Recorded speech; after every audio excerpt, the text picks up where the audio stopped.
الحمد لله رب العالمين والصلاة والسلام على سيد المرسلين وعلى آله وصحبه أجمعين أما بعد. محترم سامعین و ناظرین، دین اسلام جب آیا تو اس نے جاہلیت اور نادانی کے سارے معاملات کو ختم کرنے کی کوشش کی. اللہ تبارک و تعالی نے اپنے رسول اکرم صلی اللہ علیہ وسلم کے ذریعے انسان کی بہترین رہنمائی کی، اور ہر وہ عمل جس کا تعلق غیر اخلاقی امور سے ہو، عقیدے کی خرابی کے تعلق سے ہو، یا کسی بھی برائی سے متعلق ہو، سب کو ختم کیا. انہی میں سے ایک غلط عقیدہ اور غلط عمل مستقبل کا حال بتانے والوں کے پاس جانا ہے. جو لوگ دعویٰ کرتے ہیں کہ وہ مستقبل کا حال بتاتے ہیں، آنے والے اچھائیوں اور برائیوں اور حادثات کے متعلق وہ جانتے ہیں، وہ خبر دیتے ہیں، ان اعمال کو اللہ کے رسول صلی اللہ علیہ وسلم نے مختلف انداز میں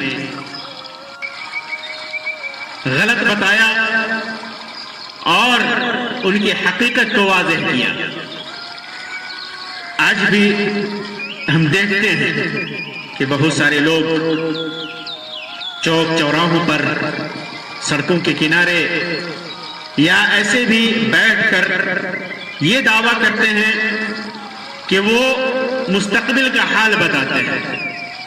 انہیں آپ نجومی کہہ لیجئے، کاہن کہہ لیجئے، عراف کہہ لیجئے، جوتسی کہہ لیجئے، جو بھی نام دے لیجئے.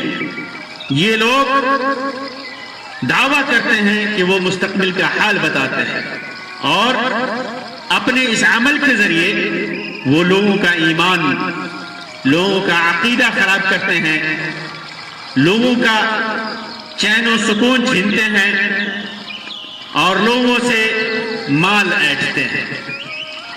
یہ لوگ مختلف طریقے اختیار کرتے ہیں.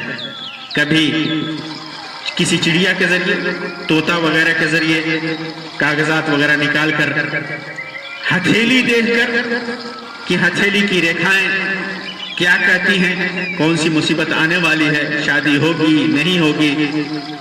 کبھی نمبروں کے ذریعے، عدد کے ذریعے حسابات لگا کر، کبھی نچھتر اور ستاروں کے ذریعے، یا بعض لوگ منتروں کے ذریعے یہ غیب کی باتیں جاننے کا دعویٰ کرتے ہیں. مختلف طریقے یہ لوگ اختیار کرتے ہیں. ان لوگوں کے پاس جانے سے، اللہ کے زمانے جاہلیت میں بھی لوگ کرتے تھے، اللہ کے رسول صلی اللہ علیہ وسلم نے ان کے پاس جانے سے منع فرمایا. یہاں تک کہ صحیح مسلم کی روایت میں ہے کہ اللہ کے رسول صلی اللہ علیہ وسلم نے فرمایا کہ جو آدمی کسی مستقبل کی خبر دینے کا دعویٰ کرنے والے کے پاس جاتا ہے اور کچھ پوچھتا ہے تو اس کی 40 دن کی نماز نہیں قبول ہوگی. من اتى عرافا فسأله عن شيء لم تقبل له صلاة 40 ليلة، 40 دنوں تک اس کی نماز قبول نہیں ہوتی. جو ایسے لوگوں کے پاس جا کر اپنی ہتھیلیاں دکھاتے ہیں یا اپنی قسمت کا حال جاننا چاہتے ہیں، یہ لوگ جب ایسا کرتے ہیں تو اگر وہ مسلمان ہیں تو پھر ان کی 40 دن کی نماز نہیں قبول ہوتی. یہ گناہ ہے اس کا، کاہن کے پاس جانے کا. اور کاہن یا جو لوگ ایسے ذریعے سے مال کماتے ہیں، وہ مال، وہ دولت حرام ہے. ابو مسعود عقبہ ابن عمرو رضی اللہ تعالیٰ عنہ سے مروی ہے کہ اللہ کے رسول صلی اللہ علیہ وسلم نے ارشاد منع فرمایا کتے کی قیمت، کتا بیچ کر اس کی قیمت کھانے سے۔ جو عورت زانیہ ہے، زنا کرتی ہے، بدکاری کرتی ہے، اس کی اجرت کھانے سے، اور کاہن کی اجرت سے، کاہن جو مستقبل کا حال بتاتا ہے، جوتش جو کماتا ہے، وہ کمائی حرام ہے۔ صحیح بخاری کے اندر یہ روایت ہے۔ ایک سوال پیدا ہوتا ہے کہ ہم دیکھتے ہیں کہ بہت سارے لوگ، بہت سارے کاہن، عراف، جوتشی بہت ساری باتیں بتاتے ہیں، ان میں سے بہت ساری صحیح بھی ہو جاتی ہیں، سٹیک بیٹھتی ہے۔ یہ چیز زمانے جاہلیت میں بھی تھی۔ صحابہ کرام رضی اللہ تعالی عنہم کے دل میں بھی یہ بات تھی۔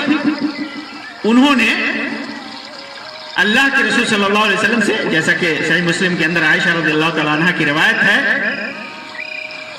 فرماتی ہیں کہ کچھ لوگوں نے اللہ کے رسول صلی اللہ علیہ وسلم سے کاہنوں کے بارے میں سوال کیا، تو آپ صلی اللہ علیہ وسلم نے فرمایا لیسو بشیء، یعنی وہ لوگ بکواس، وہ بیکار کی باتیں کرتے ہیں، ان کا کوئی اعتبار نہیں، ان کی باتوں کا کوئی اعتبار نہیں۔ تو لوگوں کے جو دل میں تھا، لوگوں نے اس کو واضح کیا کہ اللہ کے رسول صلی اللہ علیہ وسلم، ہم دیکھتے ہیں کہ ان کی کچھ باتیں سچ نکلتی ہیں، کچھ باتیں سچ نکلتی ہیں، تو کیوں نکلتی ہیں، سچ کیسے ہو جاتی ہیں؟ تو اللہ کے رسول صلی اللہ علیہ وسلم فرمایا تلک الکلمۃ من الحق یخطفها الجنی فیقرها فی اذن ولیہ قر الدجاجہ فیخلقون فیها اکثر من 100 کذبا۔ کہتے ہیں کہ کچھ باتیں جو سچی ہو جاتی ہیں، وہ سچ بات کیا ہے؟ وہ یہ کہ جنی، شیطان جو ہے اس کو اچک لیتا ہے، اس بات کو شیطان اچک لیتا ہے۔ کہاں سے اچکتا ہے؟ کہاں سے اچکتا ہے؟ صحیح بخاری کی روایت میں ہے کہ ان الملائکۃ تنزل فی العنان، کہ ملائکہ فرشتے عنان میں نازل ہوتے ہیں۔ عنان سے مراد بدلی ہے، فرشتے بدلیوں میں اترتے ہیں، اور فتذکر الامر قضی فی السماء، اللہ تبارک و تعالی آسمان میں جب کوئی فیصلہ کرتا ہے، حکم دیتا ہے کہ فرشتے دنیا میں یہ ہونے والا ہے، تو فرشتے اس کو سنتے ہیں، اور بدلیوں میں آ کر کے فرشتے اس کا تذکرہ کرتے ہیں، فرشتے اس کا تذکرہ کرتے ہیں کہ دنیا میں اس کے لیے یہ فیصلہ ہوا ہے، اس کے لیے یہ فیصلہ ہوا ہے، قضی فی السماء، آسمان میں یہ فیصلہ ہوا ہے۔ تو کیا ہوتا ہے؟ فتسترق الشیاطین، شیطان اس کو کان لگا کر کے، گھات لگا کر کے سنتا ہے، شیطان سنتے ہیں، جنی اس کو اچکتے ہیں، فتسمعہ، کان لگا کر کے اس کو سنتے ہیں، چوری چھپے ان باتوں کو اڑا لیتے ہیں۔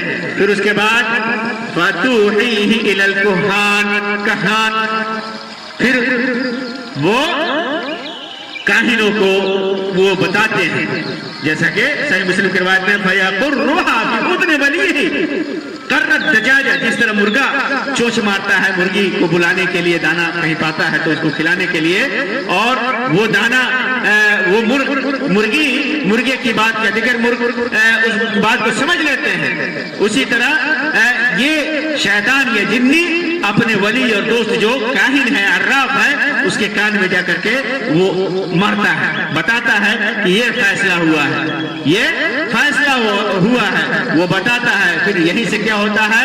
فَيَخْلِطُونَ فِيهَا، اور بخاری کی روایت میں فَيَكْذِبُونَ مَعَهَا، اس کے اندر ملاتے ہیں کیا؟ 100 کذبہ، 100 کذبہ، 100 جھوٹ وہ اس کے ساتھ ملاتے ہیں، من عند انفسہم، اپنے پاس سے اس کے اندر 100 جھوٹ ملا کر کے وہ بیان کرتے ہیں۔ تو ان میں سے بعض باتیں صحیح ہو جاتی ہیں، اور لوگ یہ سمجھتے ہیں کہ پہنچا ہوا پہنچا ہوا جوتسی ہے، پہنچا ہوا عراف ہے، پہنچا ہوا کاہن ہے، یہ پہنچا ہوا پیر ہے، پہنچا ہوا فقیر ہے، پہنچا ہوا انسان ہے، وہ یہ سمجھتے ہیں، جبکہ حقیقت یہ ہے یہ جنی، یہ شیاطین آسمانوں میں جو فیصلے ہوتے ہیں اور فرشتے جس کا تذکرہ کرتے ہیں، جن کا تذکرہ کرتے ہیں، ان سے تھوڑی سی باتیں اچک کر کے یہ لوگ اپنے ولیوں کے اپنے دوستوں کے اور کاہنوں کے کان میں لوگ ڈالتے ہیں اور اس میں 100 جھوٹ ملا کر کے، ایک سچ میں 100 جھوٹ ملا کر کے یہ لوگ بتاتے ہیں. تو یہاں سے یہ باتیں آتی ہیں. یہی وجہ ہے کہ اللہ کے رسول صلی اللہ علیہ وسلم فرمایا کہ لیسوا بشیء، یہ سب بیکار ہیں، ان پر کوئی اعتبار نہیں کیا جا سکتا، یہ اعتبار کے قابل نہیں ہے. تو یہ اللہ کی ان کی حقیقت ہے، ان کاہنوں کی اور جوتشیوں کی یہ حقیقت ہے، یہ حقیقت ہے. اور لوگ چونکہ اتسک ہوتے ہیں اس بات کے، ہمیشہ اس بات کے پیچھے پڑے رہتے ہیں کہ ہمارے آگے کیا ہوگا، مستقبل میں کیا ہوگا. اگر مستقبل کی باتیں آدمی جان لے، لو كنت عالم الغیب لاستكثرت من الخیر، اللہ کے رسول صلی اللہ علیہ وسلم نے فرمایا کہ اگر میں غیب کی باتیں جانتا تو بہت سارا خیر کر لیتا، پھر مسئلہ ہی نہیں ہوتا انسان کے عذاب کا، ثواب کا، انسان کی زندگی گزارنے کا کوئی مسئلہ ہی نہیں ہوتا. بہت زیادہ انسان چاہت میں ہوتا ہے، لگن میں ہوتا ہے کہ مستقبل کی باتیں جانے. یہی وجہ ہے کہ ایسے وقت میں انسان گمراہ ہوتا ہے اور ایسے لوگوں کے پاس جاتا ہے جو یہ دعویٰ کرتے ہیں، وہ مستقبل کی خبر تو جانتے نہیں، بس ان کا دعویٰ ہوتا ہے، ان کا دعویٰ ہوتا ہے کہ وہ جانتے ہیں، جبکہ وہ جھوٹے ہیں. خود اپنا مستقبل وہ نہیں بتا سکتے، اپنی آنے والی چیزیں نہیں بتا سکتے، کب ان کی موت ہوگی، کب کیا ہوگا، کب بھوکے مریں گے.